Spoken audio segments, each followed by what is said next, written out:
Hindi ka pa rin talaga nagbabago, Lira. Matigas pa rin ang ulo mo. Bigay mo na sa akin ng bato ngayon din. Huwag mo nang hayaang may mamatay pa sa inyo. Akala mo ba matatakot mo ako sa banta mo? Matagal nang wala sa akin ng takot. Wala nang gabing muntik mo kong kitilin. Kaya nga kita pinili. May apoy ka. Pero kahit gaano kainit ang apoy, kaya kong patayin sa isang hininga. Subukan mo, Elijah. Pero ito ang tatandaan mo. Hindi na ako yung babaeng walang alam nung una tayong nagkita. Alam mo ba, Lira? Kahit ang dugo mo, may lasa ng hiwaga. Ang lahi mong tagapangalaga at ang tibok ng puso mo, parehong dapat na sa akin. Kung gusto mo ng puso, hukayin mo muna ang libingan mo. Dahil doon kita ililibing kapag tinangka mo silang saktan.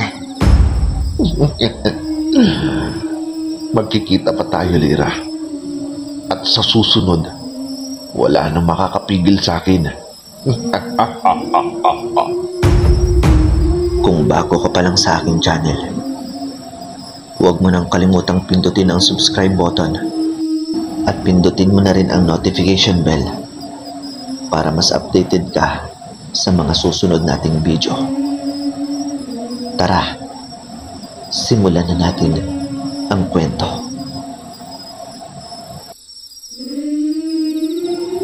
Mapagpalang araw po sa iyo, Sir Roy, at sa mga tagapakinig mo. Ako si Lira. 4 na taong kulang na ngayon.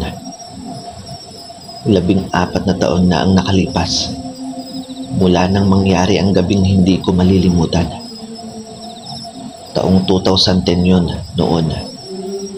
25 taong gulang ako. At sa edad na yun, hindi ko inaasahan ang katahimikan ng buhay ko ay muling masasalanta. Hindi ng lindol, hindi ng baha, kundi ng nilalang na matagal nang nakakubli sa lihim ng katahimikan. Noong una, akala ko'y tapos na ang bangungot ng pamilya namin. Akala ko tuluyan na namin nalagpasan ang dilim ng nakaraan. Ngunit may mga bagay pala talagang bumabalik, lalo na kapag hindi pa tapos ang ugnayan. Matapos ang mga nangyari noong 1995, nabuhay kami ng papa kong si Arturo sa simpleng paraan. Hindi siya kailanman umalis sa aming tabi. Sa katunayan, magkakasama pa rin kami hanggang ngayon. 59 na siya ngayon, habang ako'y 40 na po. Lumipas ang panahon na sinubukan namin kalimutan ng lahat, kasama si Mama Ana na matagal ring naging tahimik. Hindi na siya nagbukas ng usapin tungkol sa mga nangyari. Ngunit nararamdaman kong may mga tanong pa rin siyang gumugulo sa kanyang isipan. Matapos ang gabing iyon, si Apong Kulas, ang ermitanyong nagpasa ng kapangyarihan at tumulong kay Papa noon, ay pumanaw rin makalipas ang 2 taon. At sa kanyang pagpanaw, naiwan sa akin ang isang kahon na may lamang mga lumang papel, orasyon, at isang pintas na may batong itim. Walang nakasulat at walang paliwanag. Pero batid ko may kahulugan ang mga ito. Si Aling Dominga naman, na matagal nang kinikilalang tagapangalaga ng lihim sa aming baryo, ay pumanaw rin ilang taon matapos ang pangyayari dahil hindi na kinaya ng kanyang katawan ang lumipas na mga taon. Ngunit kahit wala na siya, nananatiling buhay ang kanyang alaala, lalo na sa mga kwentong paulit-ulit na bumubulong sa hangin sa gabi. Isang gabi, habang nag-aayos ako ng lumang gamit sa bodega ng aming bahay, natagpuan ko ang isang lumang kwaderno ni Papa. Doon nakasulat ang hindi niya pa naikwento sa akin noon. Mga detalye ng lugar na pinuntahan niya at mga nilalang na kinaharap niya noon. Isa na ang gabunan na hanggang ngayon ay hindi pa rin ako makapaniwala. Ngunit sa kwento ko ay mas mabangis, mas tuso. Isang nilalang na engkanto na may angking karisma. Ngunit may dugo ito ng aswang. Nakikisalamuha siya sa mga tao. Nag-aanyong tao. At walang sino man ang naghihinalang isa pala siyang nilalang na mula sa madilim na panig ng mundo. Nagsimula ang lahat sa isang binatang nakilala ko sa isang pagtitipon sa munisipyo. Matangkad, moreno, at may mga matang tila binabalutan ng hiwaga. May pangalang di karaniwang naririnig. Pangalan ay Eladio. Mabait siya, magalang, at parang may kung anong lakas ng hatak niya sa akin. Pero may bahagi sa kanya na tila hindi totoo. Isa itong uri ng katahimikan na hindi mo mabasa sa kanyang isipan. Makalipas ang ilang linggo, napansin ko ang pagbabago sa paligid. May mga hayop na nawawala. May mga bata na parang laging tulala. May matandang babae na nakita sa tabing ilog, duguan at wala ng malay. Sinabi ng mga tao na baka ligaw na hayop lang ang gumagawa. Pero hindi ako kumbinsido. Lalo na nang minsang makasalubong ko si Eladio sa kakahuyan at sa isang iglap ay parang nagbago ang kanyang anyo. Ang mga mata ni kumislap na pula at ang kanyang balat ay tila nagbago ng kulay. Hindi ka tulad ng iba. May lahi ka at may dugo ka ng tagapangalaga. Sabi ni Eladio habang nakatitig sa akin. Dito ko napagtanto ang dahilan kung bakit tila may kakaiba ako nararamdaman tuwing may panganib. Ang mga orasyon ni Apong Kulas, ang kwintas na iniwan niya, at ang mga panganib kong paulit-ulit. Lahat pala yun ay may pahiwatig. Lumapit ako kay Papa, si Arturo, at sinabi ko sa kanya ang lahat. Ngunit hindi siya nagulat. Sa halip, tumango lang siya at inilabas ang isang bagay mula sa kanyang baul. Ito ay isang talaan ng pangalan. Isa doon ang pangalan ko at may markang nakabilog. Sabi niya, ito raw ang tanda na ako na ang susunod na tagapangalaga ng tungkod. Ngunit hindi pa ako handa. Pero wala nang urungan.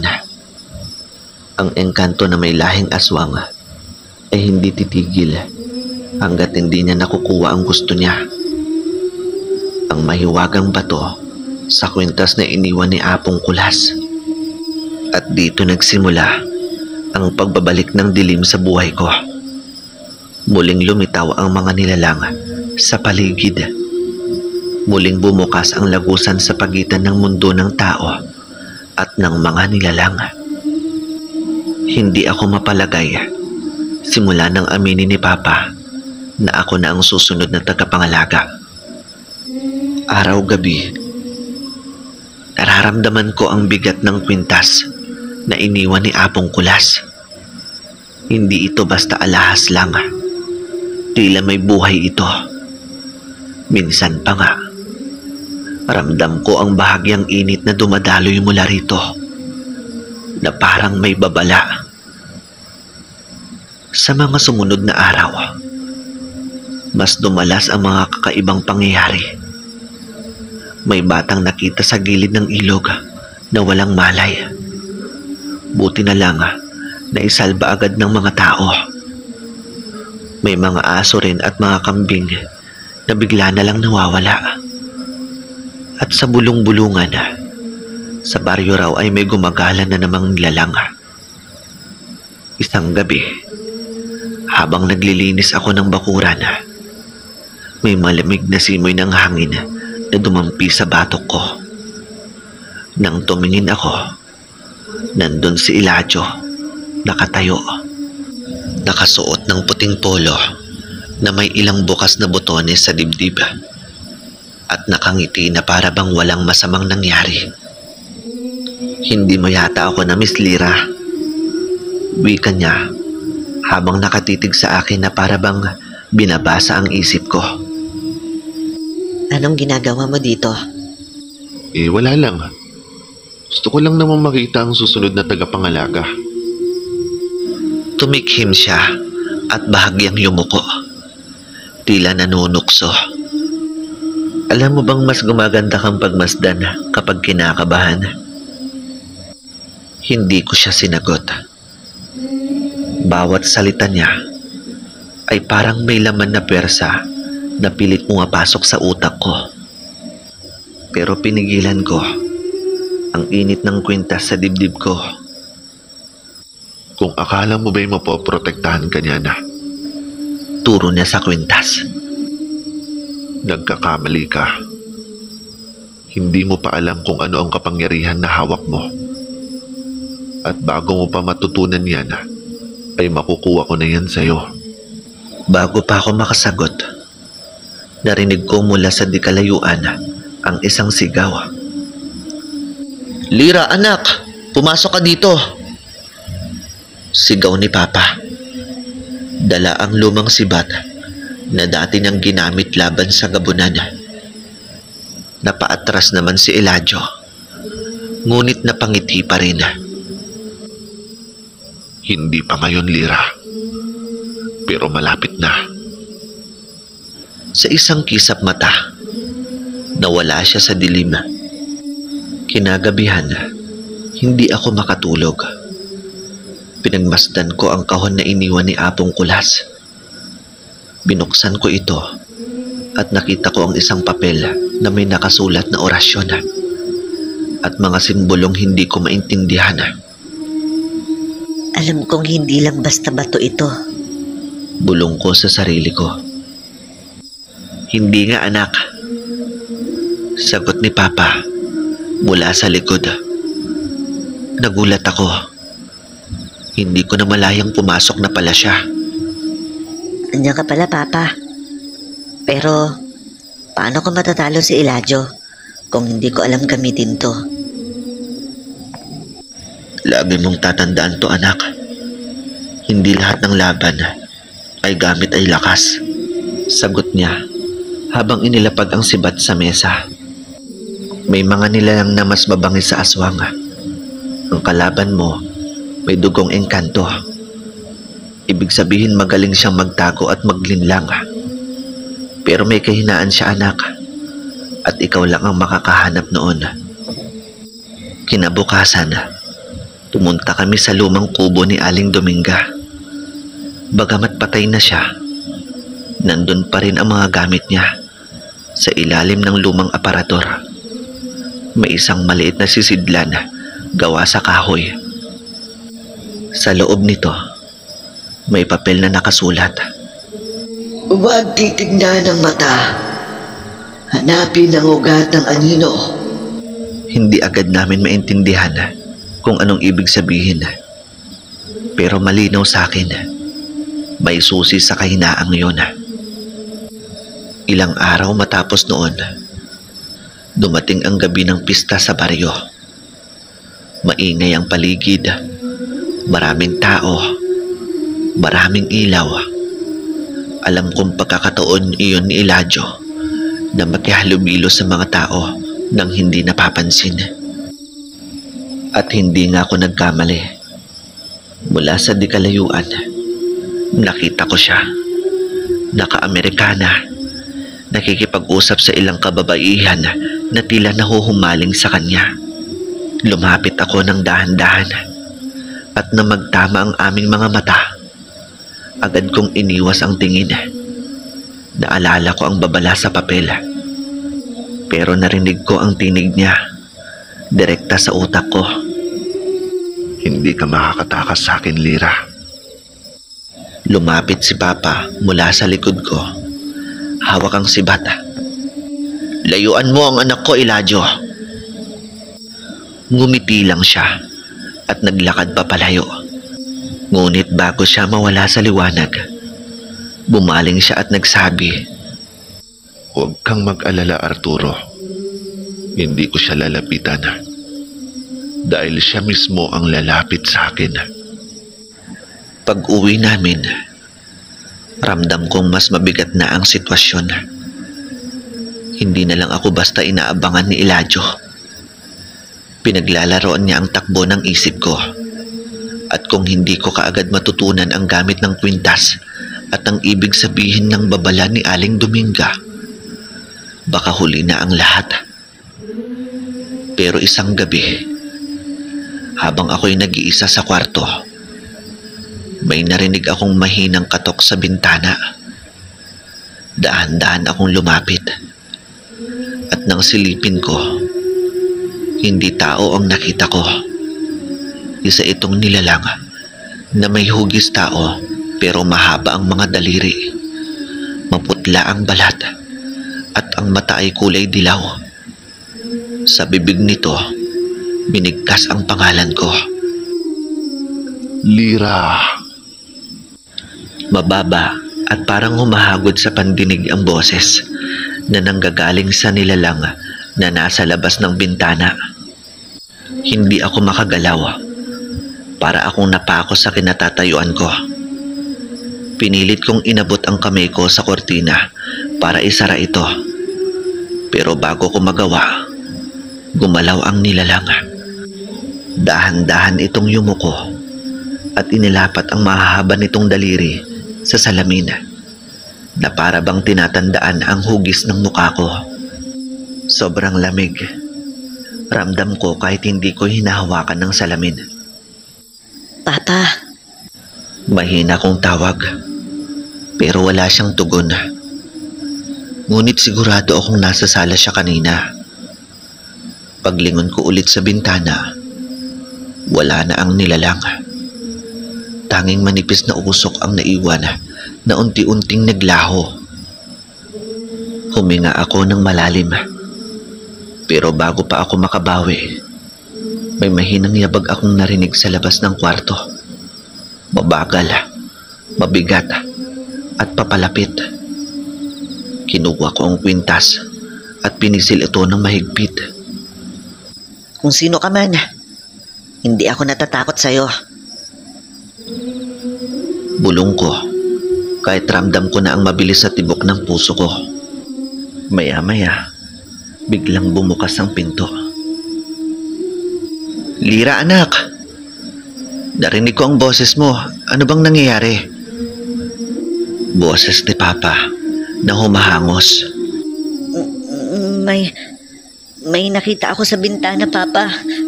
Hindi tao. Sagot ko, halos wala ng boses. Tumitig siya sa akin. Saka mabilis na tumingin sa paligid ng kwarto. Lumapit siya sa bintana at hinaplos ang salamin. May iniwan siya dito, anak. Sabi niya. Lumapit ako at nakita ko ang marka ng daliri. Pero hindi ito normal.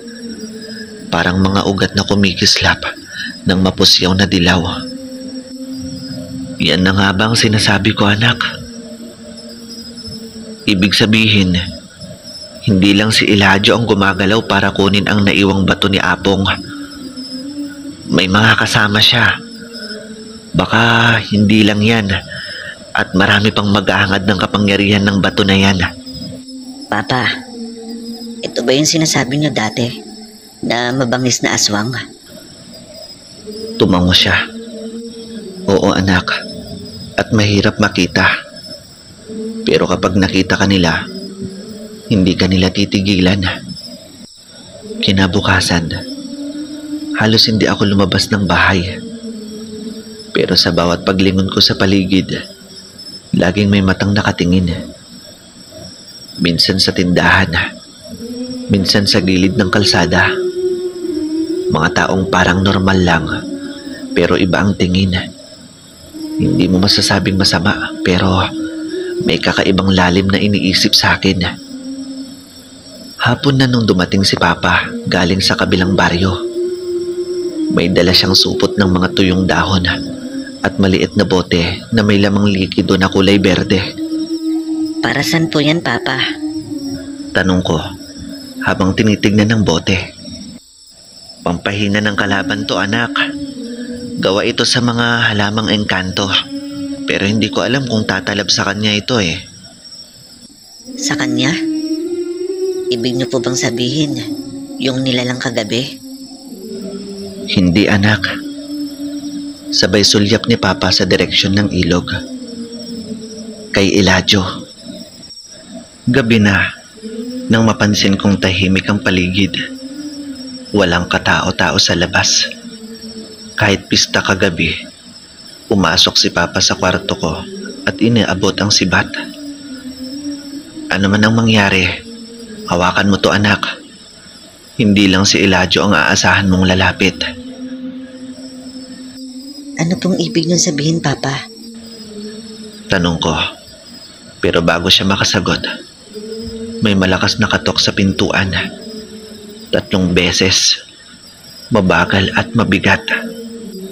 Nagkatinginan kami ni Papa. Bumungad ang isang malaki, matangkad, payat, nakaitim na Amerikana. Ngumiti ito at yumuko ng bahagya. "Magandang gabi po," sabi niya. Sasagot na sana si Papa. Pero bigla kong napansin, sa gilid ng leeg ng lalaki, may kumikislap na dilaw na parang mata, pero nakapikit. "Magandang gabi po," ulit ng lalaki. Bahagyang yumuko na parang may paggalang, pero sa ngiti niya, may kung anong lamig na kumikislot sa batok ko. Huwag kang lalapit sa kanya, anak." Bulong ni Papa sa gilid ko. Pero hindi siya umatras. Yumuko siya sa bungad ng pintuan. Hawak ang sibat sa kanan at nakasuksok sa bulsa ang bote ng berde niyang likido. "Anong kailangan niyo rito?" Matigas na boses ni Papa. Tumingin ang lalaki kay Papa. Saka mabagal na tumingin sa akin. Para bang sinusukat niya kung gaano katibay ang loob ko. May hinahanap lang po ako," sagot niya. Mababa ang boses, pero malinaw ang bawat salita. "Isang bagay na hindi naman talaga sa inyo." Napayukom ako sa hawak kong sibat. Alam kong ang tinutukoy niya ay ang bato ni Apong Kulas. "Wala kang makukuha dito," matalim na sagot ni Papa. Umangat ang kilay ng lalaki. "Wala nga ba?" Tumagilid ang ulo niya. Saka ngumiti ng bahagya. At doon ko nakita ng mas malinaw ang kumikislap na dilaw sa gilid ng leeg niya. Parang mata, pero nakapikit. At sa ilalim ng balat ay gumagalaw ito. "Lira, anak, tumalikod ka," mariing sabi ni Papa. Hindi inalis ang tingin sa lalaki. Pero bago pa ako makakilos, mabilis na humakbang papasok ang lalaki. Hindi siya humawak sa pintuan, pero para bang kusa itong bumukas ng mas malaki para makapasok siya. Amoy ko kaagad ang mabigat na halimuyak, halo ng tuyong lupa at nasusunog na dahon. Inilabas ni Papa ang bote. Tinanggal ang takip at inihagis ang laman nito sa lalaki.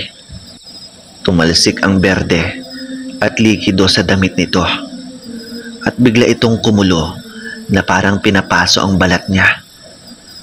Umatras siya. pero hindi sumigaw. Ngumisi lang ito. Hindi lahat ng halamang engkanto ay para sa amin. Malamig niyang sabi. At sa isang kisap mata, parang nag-iba ang kulay ng mata niya. Mula itim, naging mapusyaw na kulay ginto. Elijah? Singhal ni Papa. Mariing binabanggit ang pangalan na para bang binabato sa kanya ang lahat ng galit. Napatawa si Elijah. Mababa at mahaba ang tunog. Arturo, matagal din kitang hinintay. Pero ngayon nandito na ako. Sabay tumingin siya sa akin ng diretsyo.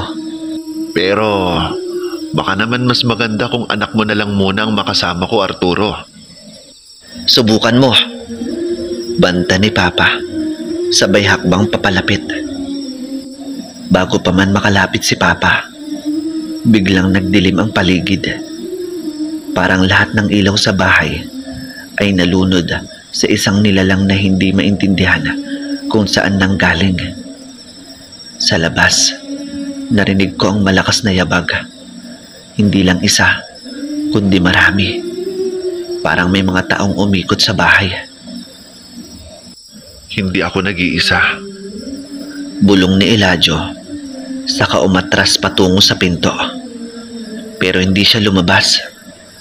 Tila naglaho lang, parang usok na tinangay ng hangin. Mabilis na sinarado ni Papa ang pinto at isinandal dito ang isang mabigat na bangko. Kunin mo ang supot na may dahon, anak. Mabilis akong tumakbo sa kusina. Kinuha ang supot na dala niya kanina. Hindi ko alam kung para saan yun. Pero pagbalik ko, agad niya itong isinaboy sa paligid ng pinto at bintana. Mula sa labas, narinig ko ang mababang ungol. Parang hayop na galit. Pero may halong tinig ng tao. Kinilabutan ako. Tumingin si Papa sa akin. Seryoso ang muka. Hindi lang si Elijah ang may pakana nito, anak. Kaya tandaan mo, simula ngayong gabi, hindi ka naligtas kahit sa araw. Bago pa man ako makasagot, biglang may malakas na kalabog sa bubungan. Sunod-sunod, mabigat parang may gumagapang. Sabay sumirit ang malamig na hangin mula sa bentilador na hindi naman nakabukas. At mula sa kisame, may tumulong patak ng likido, kulay itim at mabaho. Papa, ano yun? Halos pabulong kong tanong habang patuloy pa rin ang pagpatak ng itim na likido mula sa kisame. Huwag kang gagalaw, anak. Sagot ni Papa. Mahigpit ang tono. Mabilis siyang lumapit sa lamesa at kinuha ang isang lumang palanggana. Ito, anak, ilagay mo sa ilalim niyan. Bilisan mo! Agad kong sinunod. Nanginginig pa rin ang kamay ko. Pagkaabot ko sa ilalim ng tumutulong patak, halos mapaatras ako sa amoy. Parang pinaghalong nabubulok na karne at sinunog na buhok. At habang inaayos ko ang palanggana, narinig naming muli ang mga yabag sa bubong. Pero ngayon, hindi na lang ito isang direksyon. Parang umiikot sila sa buong bahay. Papa, ilan na ba sila? Tanong ko. Pilit pinapakalma ang boses ko. Hindi ko alam, anak. Sagot niya. Sabay saboy ulit ng mga tuyong dahon sa paligid. Pero isa lang ang iniisip kong pinagmulan nito, anak. Si Elijah. Kinagat ko ang labi ko. Hindi ko man kilala ng lubusan ang lalaking iyon. Ramdam kong hindi siya basta tao. Ang mga mata niya kulay ginto. At yung kumikilos na parang mata sa leeg niya. Maya-maya, may malutong nakaluskos mula sa labas ng bintana. Pareho kaming napalingon. Dahan-dahang gumalaw ang kortina kahit walang hangin. Papa, Halos hindi ko na mabuo ang salita.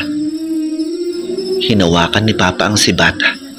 Ang dulo nito ay kumislap sa liwanag ng lampara. Kapag pumasok siya, huwag kang titili. Dumiretso ka lang sa kusina at kunin mo ang bato ni Apong Kulas. Napatigil ako. pero Papa, hindi ba delikado yun? Dahil hindi ko naman alam gamitin ang kapangyarihan ng bato. Huwag kang mag-alala, anak. Matatag na sagot ni Papa. Ngayon, malalaman mo kung bakit iniwan sa iyo yan ni Apong Kulas. Bago ako makasagot, biglang may malakas na kalabog sa pinto. Sunod-sunod, parang pinupukpok ng mabibigat na bagay. Sumisigaw ang kahoy sa lakas ng hampas. Anak, ang bato! Utos ni Papa. Hindi inalis ang tingin sa pinto. Tumakbo ako sa kusina. Binuksan ko ang lumang baul na iniwan ni Apong Kulas sa amin noon. Sa ilalim ng mga telang kupas, nakita ko ang maliit na supot na yari sa abaka. Binuksan ko ito at doon bumungad ang bato. Kulay abo. Pero sa ilalim ng ilaw, may kumikislap na kulay berde sa kailaliman nito. Pagkahawak ko sa bato, biglang may sumiklab na init mula sa palad ko. Kumalat sa braso hanggang sa dibdib. Napahinto ako. Parang may sumisiksik sa utak ko na mga tunog at bulong. Hindi ko maintindihan ang mga salita, pero malinaw ang pakiramdam. Galit at babala. Lira, anak! Bilisan mo! Sigaw muli ni Papa mula sa sala. Hinawakang muli ang bato at bumalik ako kay Papa. Pagdating ko sa may pinto, nakita ko si Papa na nakasandal sa dingding. Hinihingal habang tinutulak ang mabigat na mesa para harangan ng pasukan.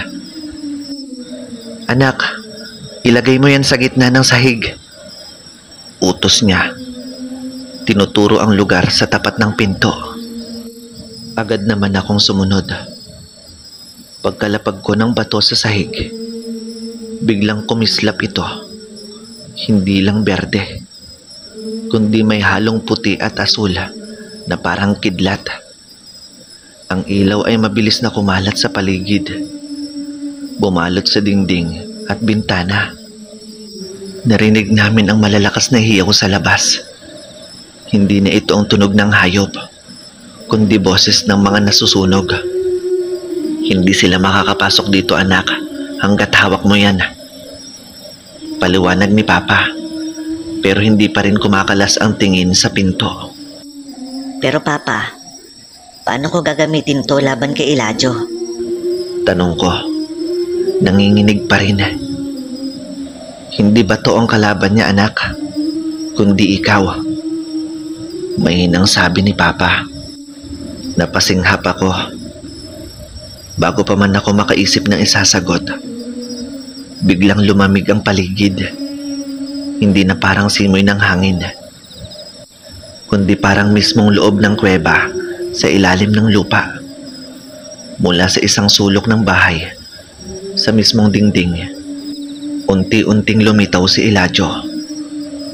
Para siyang usok na nagbubuo ng anyo hanggang maging tao.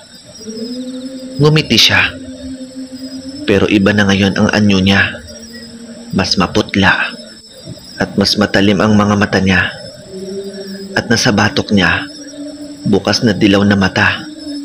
Gumagalaw na nakatingin diretso sa akin. Magandang binibini. Hawak mo na ang iniwan sa'yo ng matandang ermitanyo. Sabi niya, mababa at mabagal ang boses. Umusad siya papalapit. Pero huminto nang umabot sa kanya ang liwanag ng bato. Napasinghap siya. Parang nasusugatan ng hindi nakikitang kutsilyo. Hindi mo alam ang pinangahawakan mo, Lira. Pero ako, alam ko. Dagdag niya. Naramdaman kong kumirot ang palad ko. Parang gusto akong pilitin ng bato na may gawin. Papa, Tawag ko, pero hindi siya sumasagot. Ngumisi si Eladio, saka tumingin sa akin ng diretso. Kung gusto mong mabuhay pa ang tatay mo, ibigay mo yan sa akin ngayon. Hindi mo ba ako naririnig, Lira? Muli nang sabi. Malamig at mabagal ang tinig ni Eladio. Habang ang dilaw na mata na nasa batok niya ay kumikislap na parang apoy sa dilim. Ibigay mo sa akin yan o bibiyakin ko ang puso ng tatay mo habang pinapanood mo. Subukan mo, Eladio, kung kaya mo. Mariing sagot ni Papa Arturo. Hawak pa rin ang sibat at bahagyang lumalapit sa akin. Pilit na humaharang. Ngunit napansin ko, bahagya siyang nanginginig. Hindi ito dahil sa takot, kundi sa hirap huminga. Para bang may mabigat na pumipisil sa kanyang dibdib. Papa, ano nangyayari sa'yo? Halos mapasigaw ako, pero pinipigilan ko. Ramdam kong ayaw niyang ipakitang nangihina siya. Tumawa si Eladio, mababa, at parang kumakaluskos ang bawat hinga. Kahit anong tapang mo, Arturo, hindi kanya kayang mailigtas sa sumpang tinatakan ko sa'yo noong gabing yun. Napakunot noo ako. Anong sumpa? Tanong ko halos pasigaw. Bakit hindi mo tanungin ang tatay mo? Sagot niya. Sabay isang hakbang papalapit. Tumama muli sa kanya ang liwanag mula sa bato. At napaatras siya. Ngunit hindi na ganon kalayo.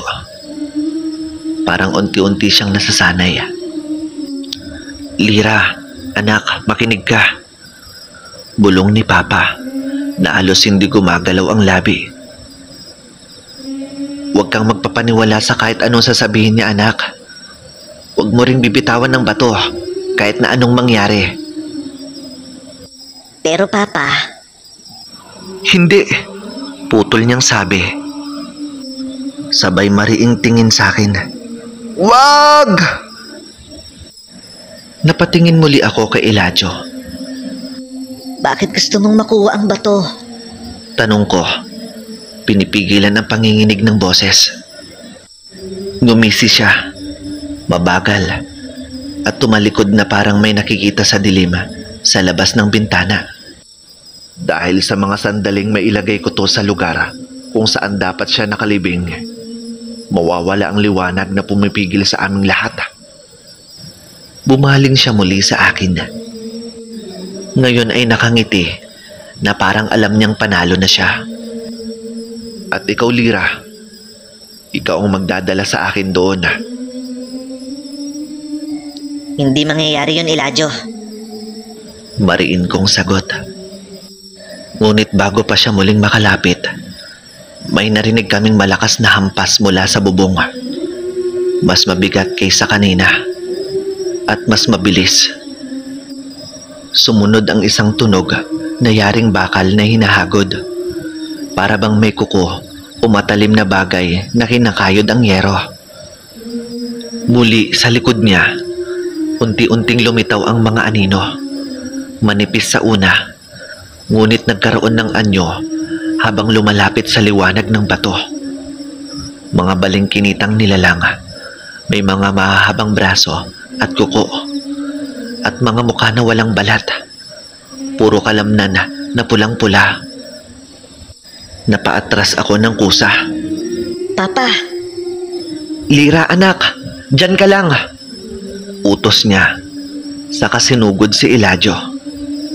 Sa isang iglap, nagtama ang sibat at ang kamay ni Eladio na parang may bakal sa tigas. Kumislap ang bato sa sahig. At kasabay nito, naramdaman kong humapdi ang palad ko kahit hindi iyon hinahawakan ng mahigpit. Sa gilid ng mata ko, nakita kong unti-unting bumababa mula sa kisame ang isa sa mga anino. Nakabitin, nakanganga, at unti-unting lumalapit sa akin. "Lira, anak! Ang bato!" Sigaw ni Papa. Agad kong dinampot muli ang bato. Nang hawakan ko ito, mas matindi ang init. Parang umaagos na kuryente mula sa ulo ko hanggang paa. Sa mga sandaling iyon, parang huminto ang paligid. Ang ingay ng hampasan at ang hiyaw, lahat ay lumabo. Maliban sa tinig ng pumapasok sa utak ko. Hindi siya ang tunay mong kaaway. Napatigil ako. "Ano?" Bulong ko, pero walang sumagot. Pagmulat ko muli, si Eladio ay nakatayo na lang sa gitna. Nakangiti, pero may bahid ng pag-aalala sa mga mata niya. "Alam ko kung anong narinig mo," sabi niya. At tama yun. Lira, anak! Halos mapasigaw si Mama mula sa gilid. Nakakapit siya sa poste ng pinto. Pinipilit lumapit pero hinaharangan ng dalawang aninong nakabitin mula sa kisame. May hawak siyang malaking kahoy, yung pamalo na pang-uling sa kalan, at buong lakas niyang hinataw ang isa sa mga nilalang na lumalapit sa kanya. Mama! Sigaw ko. Pero mabilis siyang itinulak ni Papa palayo para hindi siya abutin ng kamay ni Eladio. "Ma, punta ka sa likod!" Utos ni Papa kay Mama. Pero kita ko sa mukha niya na ayaw niyang umalis. Hindi ko kayo iiwan. Mariin niyang sagot. Habang muling humataw, tumama sa braso ng isa sa mga nilalang hanggang mabitawan nito ang pagkakakapit sa poste. Tumingin sa kanya si Eladio, bahagyang humingisi. Kaya pala matapang ang anak mo. May pinagmanahan naman pala." Ngunit bago pa siya makalapit, biglang bumukas ng malakas ang bintana sa likod ko at pumasok ang malamig na hangin na parang yelo. Kasabay nito, may tumalon papasok. Isang anyong tao, pero balot sa kapa at kulay abo. At hawak ang isang mahahabang baston na tila yari sa ugat ng puno. Tumalon pababa mula sa bintana ang lalaking may kapa. At sa unang hakbang pa lang niya, bumigat ang hangin sa loob ng bahay. Parang may pressure na dumidiin sa dibdib ko. At kahit si Eladio ay bahagyang umatras.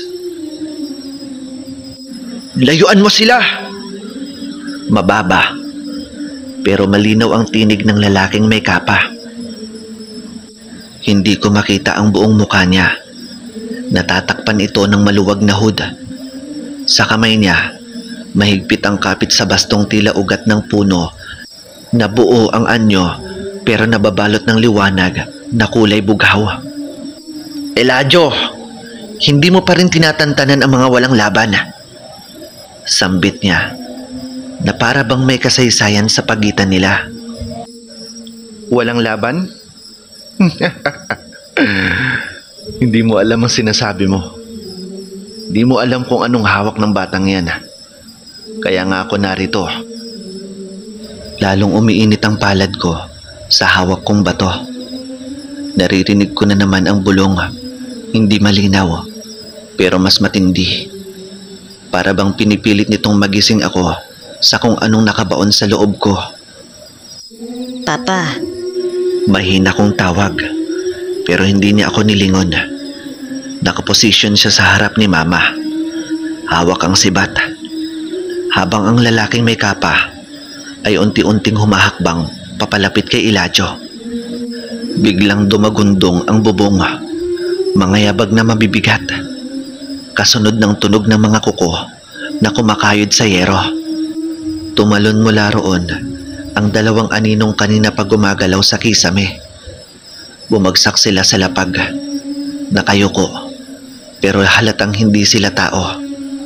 Mahahaba ang braso at sa mga kamay nila ay matutulis na kuko na kumikislap sa liwanag ng gasera. Hindi ko sinabing maghintay kayo. Sigaw ni Eladio sa kanila. Pero bago sila makalapit, inikot-ikot ng lalaking may kapa ang baston niya sa ere. Parang humampas ng malakas na hangin sa buong bahay. Nalaglag sa sahig ang isa sa mga nilalang. Kumakadyot at tila nasusunog ang balat kahit wala namang apoy. Maya-maya, sumigaw si Papa. Lira anak! Lumapit ka kay mama mo! Mabilis akong lumapit kay Mama na nakahawak pa rin sa pamalong kahoy. Hinila niya ako palapit. Mariin ang hawak na parang ayaw akong bitawan.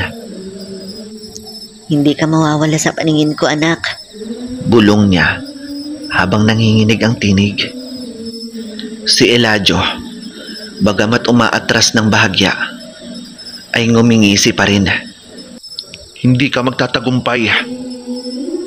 Pero sa dilim, dito ako hari. Sabay sabog ng alon ng malamig na hangin mula sa kanya. Nagpatay sindi ang ilaw ng gasera at sumiklab ang amoy ng nabubulok na karne. Lira, kung ayaw mong mawala ang lahat, gamitin mo ako. Bulong ulit ng tinig mula sa bato, pero ngayon ay malinaw na. Parang kusang gumalaw ang kamay ko. Bago ko napigilan, itinaas ko ang bato. Naglabas ito ng mapusyaw na liwanag. Hindi nakakasilaw, pero parang sumisipsip ng anino sa paligid. Ang mga nilalang na nasa sahig ay napaatras. Tila nasusunog ang balat sa bawat kislap nito. Napatingin sa akin ang lalaking may kapa. Alam mo bang... Hindi niya natapos ang sasabihin dahil biglang umikot si Eladio. Sumugod at tumalon ito palapit sa akin. "Wag!" sigaw ni Papa. Sabay saksak ng sibat. Pero bago tumama, sumabog ang usok mula sa katawan ni Eladio at naglaho siya sa mismong harap ko. Sa isang iglap, ramdam ko ang malamig na hininga sa batok ko. Hinablot ako ni Mama Ana. Hinila palayo. Pero parang may aninong pumilipit sa paa ko. Malamig at mabigat. Hinahatak ako pabalik. Sinubukan kong ipalo ang bato sa sahig. At doon ko naramdaman, parang may agos ng kuryente na kumawala. Tumama sa sahig at umangat bilang bilog na liwanag sa paligid namin. Ang nakikita nyo ay proteksyon, pero panandalian lang. Bulong na tinig na nanggagaling sa bato. "Lira, hawakan mo yan!" sigaw ng lalaking may kapa. Habang tinutulak palayo ang isa sa mga halimaw gamit ang baston niya. Tumama ito sa dibdib ng nilalang at sumabog ang liwanag na kulay bughaw. Maya-maya pa, lumabas si Eladio sa labas ng bilog ng liwanag. Hindi siya makapasok, pero nakangiti pa rin. "Magkikita pa tayo ulit, Lira. At sa susunod, ikaw na mismo ang lalapit sa akin." Sabay tumalikod siya at sa isang kisap mata, parehong nawala siya at ng mga kasamahan niyang anino. Naiwan ang mabigat na amoy at katahimikan na halos nakakabingi. Huminghal si Papa. Nakatukod ang sibat sa sahig. Si Mama Ana naman, nakayakap pa rin sa akin ng mahigpit. Parang ayaw na akong bitawan kahit isang segundo. Hindi pa tapos to, sabi ng lalaking may kapa, nakatingin sa bato sa kamay ko. At hindi lahat ng may hawak ng batong yan nabubuhay. Tumingin ako sa kanya. Teka, sino ka ba? Tanong ko, nanginginig pa ang boses. Inayos niya ang kapa, pero hindi niya pa rin ipinakita ang muka. Isang taong may utang na buhay sa taong nag-iwan sa'yo niyan. Si Apong Kulas. Sabay tumingin siya kay Papa. Alam mo na kung anong dapat mong gawin bago siya tuluyang hanapin ng gabi, Arturo. Tumango si Papa, pero halata sa mukha niya, marami siyang alam na hindi pa sinasabi sa amin. At sa labas ng bahay, humahaplos pa rin ang malamig na simoy na iniwan ng mga anino. At sa bawat paghinga ko, para bang may alon ng takot na gustong bumalik sa dibdib ko. Ngunit mas matimbang ang tanong na gumugulo sa isip ko. Maiba ako, Papa. Ano ba yung ibig sabihin kanina ni Eladio tungkol sa sumpa?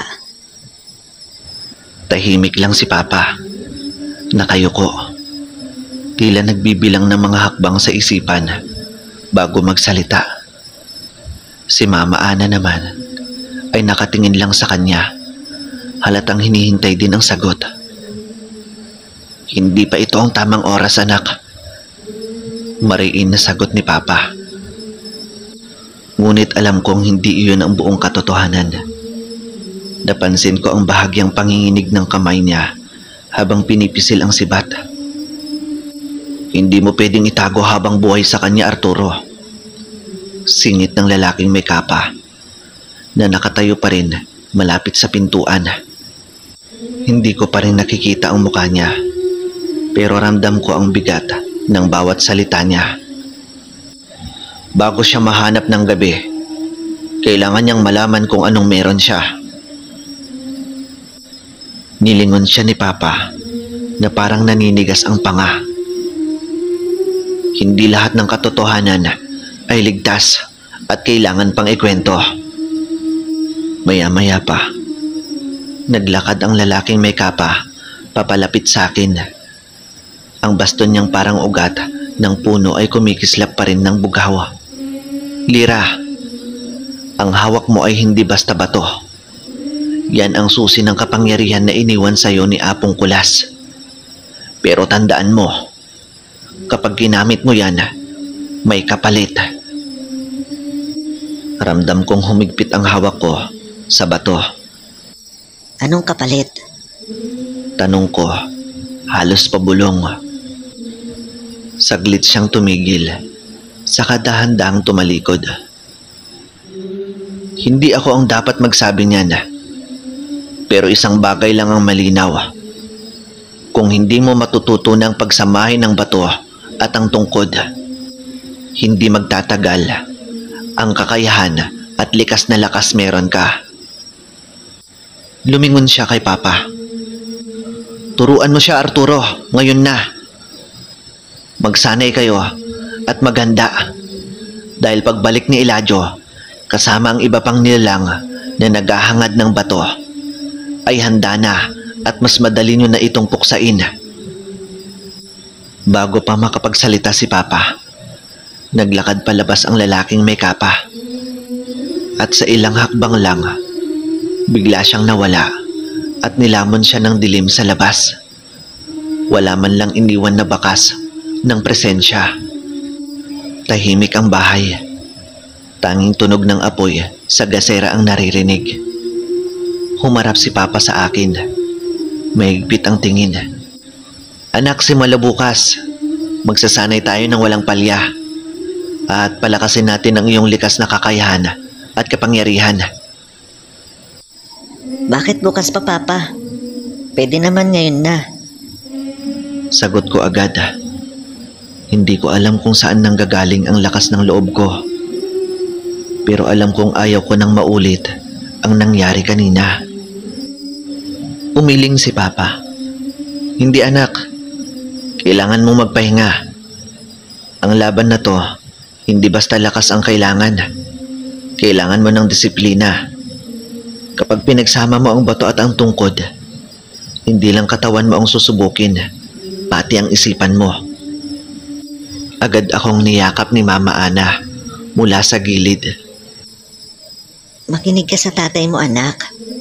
Hindi laro ang hinaharap natin ngayon. Lumipas ang gabi na mahigpit ang pagkakakandado ng bahay. Hindi kami natulog agad. Si Papa ay nakabantay sa may pinto. Hawak ang sibat niyang pinamana sa kanya ni Apong Kulas. Habang ako naman ay kalaunay nakatulog sa tabi ni Mama. Ang bato ay nasa palad ko pa rin, katabi ang tungkod ko. Kinabukasan, maagang maaga pa lang, tinawag ako ni Papa sa bakuran. Bit-bit niya ang sibat.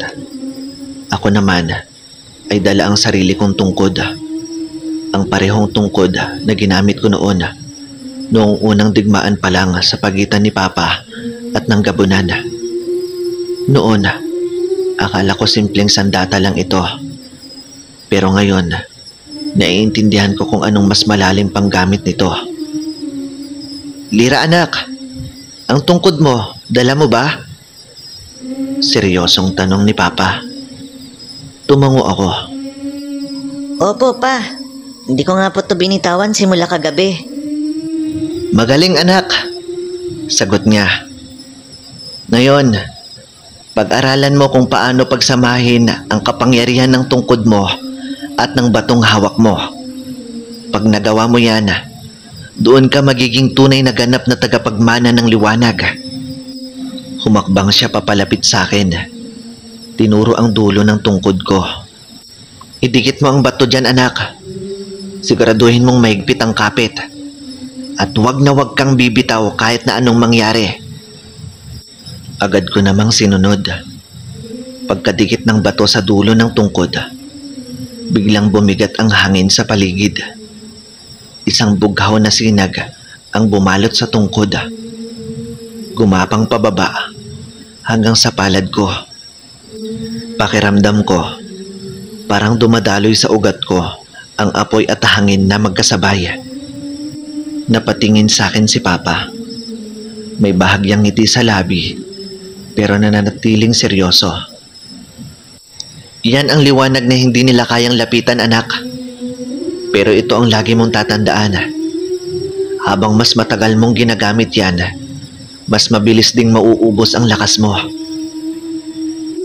Mula umaga hanggang tanghali, tinuruan niya akong paikutin ang tungkod, magbitaw ng bugso ng liwanag at gumuhit ng bilog sa hangin para gawing pananggalang. Sa bawat ulit, ramdam kong humahaba ang saklaw ng liwanag at bumibigat ang kapangyarihan sa katawan ko. Pero kasabay nun, lumalalim din ang pagod na para bang hinihigop ang laman ko, sanhi ng aking pagkahina. Lira anak, tawag ni Papa habang humihingal ako. Hindi lang lakas ang laban dito, disiplina at tiyempo. Pag mali ang bitaw mo ng enerhiya, ikaw mismo ang sasaktan at mauubusan ka ng lakas hanggang sa mahimatay ka. Tumango lang ako. Pinipilit itago ang panginginig ng tuhod. Pero bago pa matapos ang ensayo, bigla kong napansin na may aninong kumaluskos sa gilid ng kakahuyan. Napatigil ako at kumapit ako sa tungkod. Papa, may gumagalaw doon, no? Pabulong kong sabi. Tumingin lang siya sa direksyong tinuro ko. Kita ko sa mukha niya na hindi siya nagulat. Pumasok ka na sa loob ng bahay anak. Sumunod naman ako agad. Pero habang pumapasok, ramdam ko pa rin ang malamig na presensya mula sa labas. Sa loob ng bahay, mabilis na isinara ni Papa Arturo ang pinto at isinandal ang sibat sa gilid. Lira anak, sa taas ka kasama ang nanay mo. Utos niya.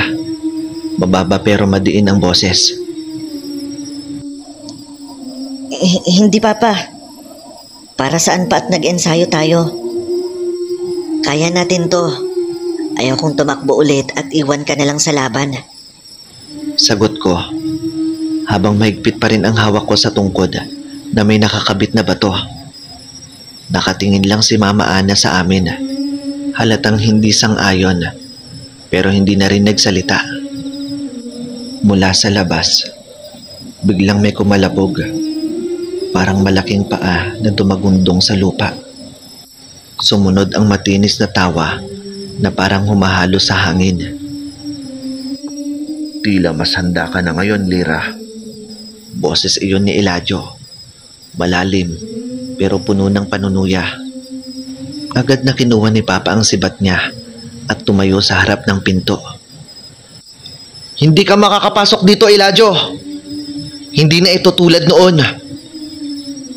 Sigaw ni Papa. Huwag kang mag-alala, Arturo. Hindi ko kailangang pumasok. Mula sa dilim, kayo ang lalabas ng kusa. Sagot ni Eladio.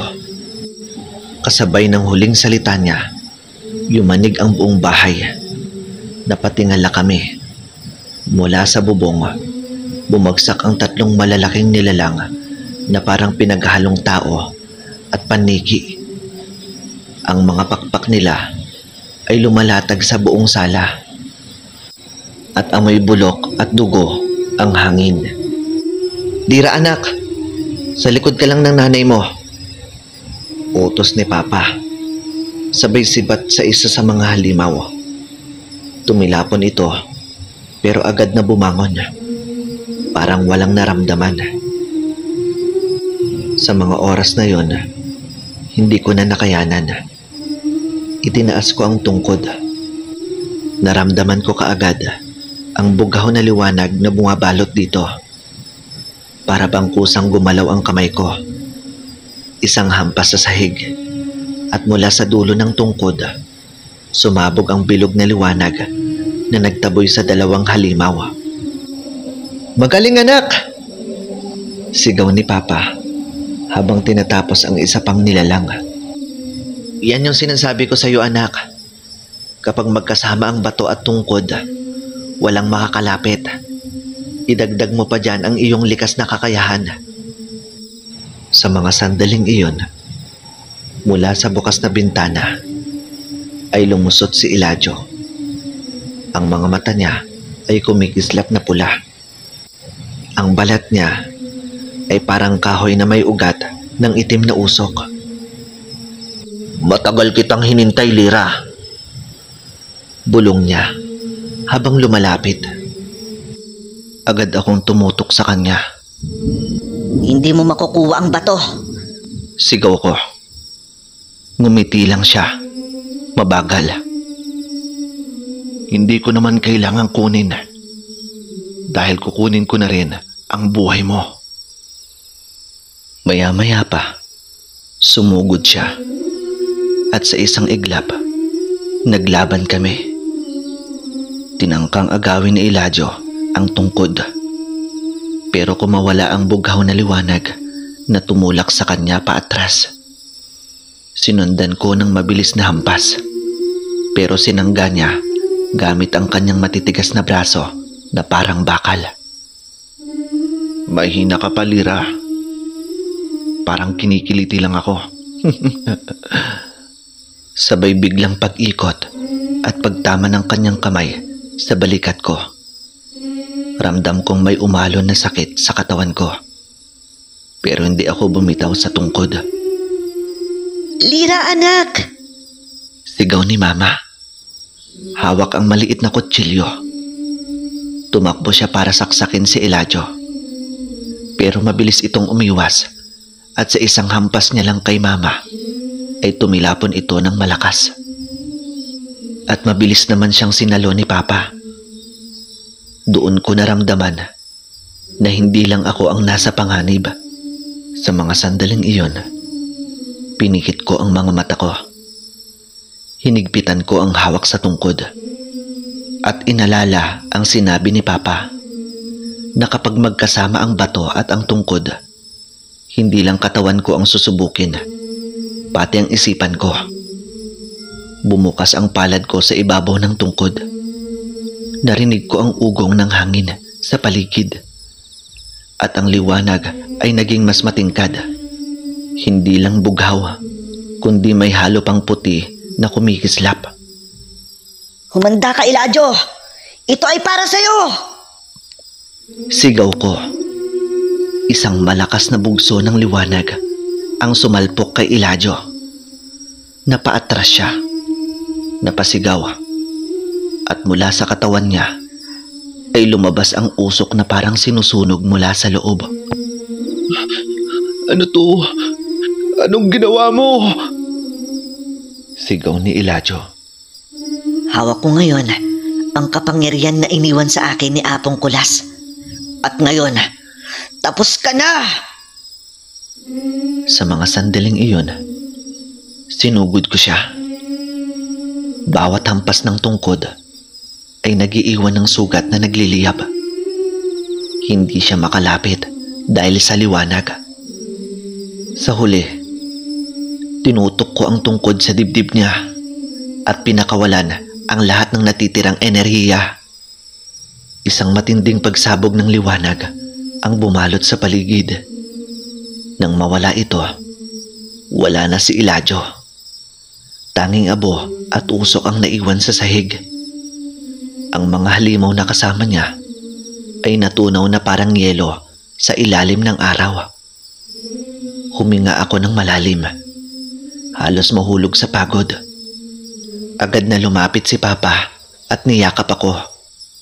Magaling anak. Pero tandaan mo lagi, hindi ito ang huling laban. Sabi niya. Maya-maya pa'y lumapit naman si Mama at niyakap din ako. Nangingilid ang luha. Anak, akala ko mawawala ka na. Mama, ako ngayon nag-alala eh. Akala ko kung anong nangyari sa'yo. Sagot ko naman. Ngunit sa mga oras na yon, may mahina kaming narinig mula sa labas. Ako lang ang simula. May mas malapit pang parating upang labanan kayo at kunin ang inyong mga kapangyarihang taglay. Bulong ni Elijah bago tuluyang nawala sa hangin. Dahil sa narinig natin yon, hindi imposibleng mangyari yon. Maghanda tayo. May mas malaki pang paparating. Sabi ni Papa, mababa ang tono.